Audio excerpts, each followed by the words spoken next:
Simchat Torah arrive, on va danser avec notre Torah, se réjouir avec elle. Pourquoi?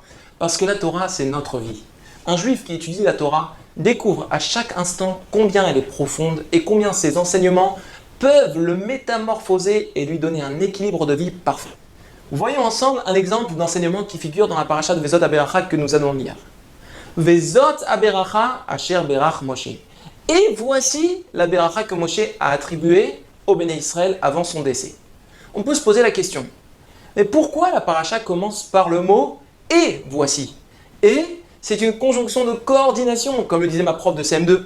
On ne débute jamais une phrase par « et ». Les amis, écoutez cette magnifique réponse du Or HaChaim HaKadosh Zechutot Hagen Aleinu. La Torah emploie ici volontairement une conjonction de coordination pour justement nous mettre en relation avec la fin de la paracha précédente, parachat Ha'azinu, qui terminait par le décret sur Moshe Rabbeinu de mourir avant de rentrer en Eretz Israël.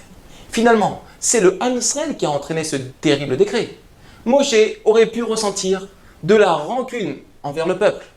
Le verset vient nous apprendre ici que non seulement il ne ressentait aucune haine, aucune rancœur envers eux, mais plus encore, il les a bénis de tout son cœur. On comprend mieux à présent pourquoi la paracha commence par le terme « et ». Mes amis, une fois de plus, la Torah nous révèle ici un message, un mode de vie.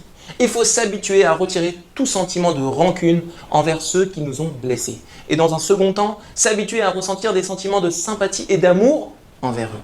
On vivrait alors tellement mieux, sans tension. Finalement, Akadosh Baruch Hu avait décrété cette souffrance, donc il n'y a pas de réelle raison de s'en prendre à l'intermédiaire. Mais préférons plutôt comprendre le message d'Hachem qui s'y cache et d'analyser nos comportements qui sont eux la réelle cause de l'épreuve. Mes amis, Chag Sameach, et que cette année soit une année remplie d'études de la Torah. Amen.